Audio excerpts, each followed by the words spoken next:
Welcome to Thoughts on the Market. I'm Andrew Sheets, Morgan Stanley's chief cross-asset strategist. And I'm Bruna Skarica, Morgan Stanley's UK economist. And on this special two-part edition of the podcast, we focused on the latest political, economic, and market developments in the United Kingdom and how investors should think about the situation now and going forward.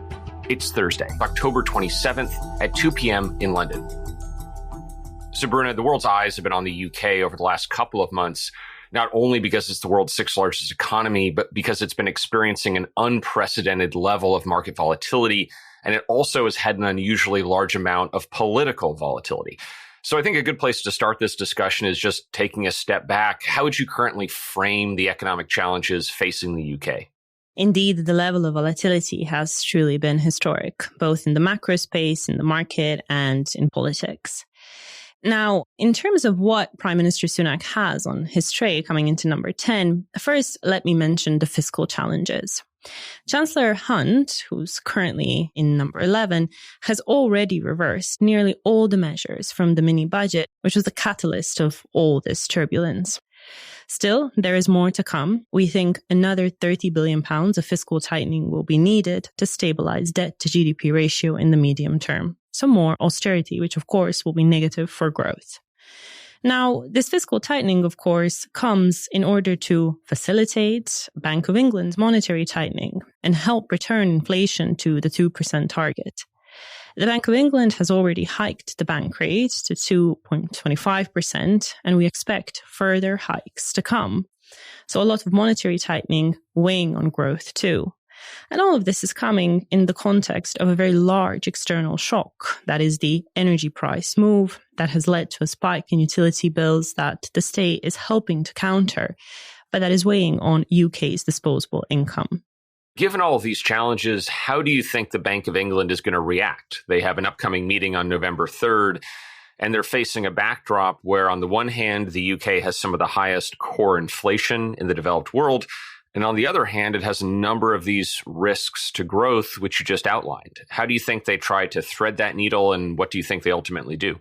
Indeed, the Bank of England has this year had a really complicated task at its hand.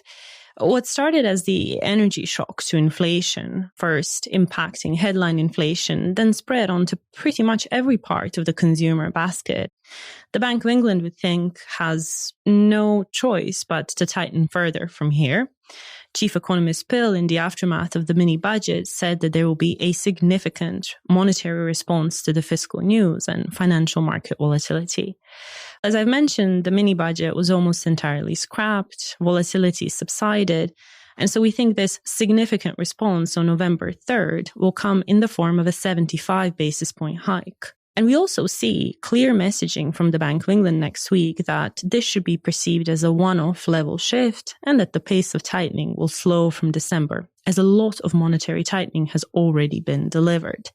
We're expecting a 50 basis point move from the bank then, and then two more 25 basis points hikes in the first quarter of next year, leaving the terminal rate at 4%. In the Bank of England's thinking, how does inflation come down? Because you still have imported inflation from a weak currency. You still have some of the higher friction costs to trade coming through from Brexit. You still have quite high core inflation. But what do you think the Bank of England is looking at that gives it conviction? Alternatively, what do you think is the most likely way those predictions could be wrong? Well, the first thing to mention is the energy price inflation. It is true that our in-house Morgan Stanley view is that energy prices, for example, natural gas prices, will not meaningfully correct from here. However, even if they stay at their current levels, inflation itself is going to slow, and that's going to be a big drag on headline inflation over the course of next year and more so into 2024 and 2025. Additionally, the UK has seen a very sharp increase in traded goods inflation. And our Morgan Stanley in-house view is that some of this is going to come off next year in the US and the DM space more broadly, which we think will help lower UK's headline and core inflation over the course of next year too. We do think services inflation will remain stickier. We think it's going to average around 5% next year, actually, because our labor market's very tight and wage growth will remain at levels that are not consistent with meeting the 2% inflation target. However, the traded goods and energy prices we think should help with lowering headline inflation, and that is what the Bank of England is reflecting in its forecasts. So, Bruna, you mentioned the strength of the UK labor market holding up despite, a number of these macroeconomic challenges. What's going on there? What do you think explains the strength, and how big of a problem do you think that is for the Bank of England's policy challenges? That's a great question, because our employment levels are actually not yet back to where they were pre-COVID. So a question arises as to why is our labor market this tight? And it's all about supply, really. The UK's participation rate has been very subdued in the aftermath of the COVID shock. Some of it is to do with Brexit, a slowdown in migration flows from the EU from 2020 onwards, because of course we've seen COVID and the Brexit shock coincide. However, much of it is to do with a drop in participation of UK-born labour. For example, we now have a record high number of potential workers out of the labour force due to self-reported health issues. The healthcare backlog and NHS waiting lists are at an all-time high. And we now seem to have very limited fiscal space to address this. So we actually took down our own labour supply growth forecasts recently. This means that we do expect a slowdown in employment growth, and when the recession comes, shedding of employees over the course of next year, and that to be the main factor driving the rise in the unemployment rate. So you have been calling for a recession around the end of the year in the UK and weak growth really through the middle of 2023. Is that still your forecast, and what are the most likely factors that could change it? Yes, that is still the case. We're looking for a 1% contraction in 2023 and for a recession to kick off in the second half of 2022. In terms of positive catalysts, I would say if natural gas prices fall further, the government will have more fiscal space to support the economy as opposed to using the funds to counter the external energy price hit. It would, of course, help with keeping the inflation somewhat lower. More resilient consumer spending, perhaps as some of those pandemic excess savings are spent, is another upside risk, but we see a very low probability of this happening.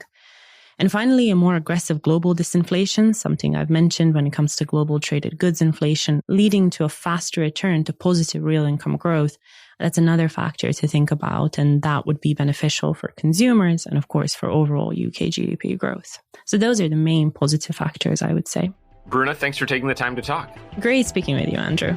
And thanks for listening. Be sure to tune in for the upcoming part 2 of our conversation about the UK. If you enjoy Thoughts on the Market, please leave us a review on Apple Podcasts and share the podcast with a friend or colleague today. The preceding content is informational only and based on information available when created. It is not an offer or solicitation, nor is it tax or legal advice. It does not consider your financial circumstances and objectives and may not be suitable for you.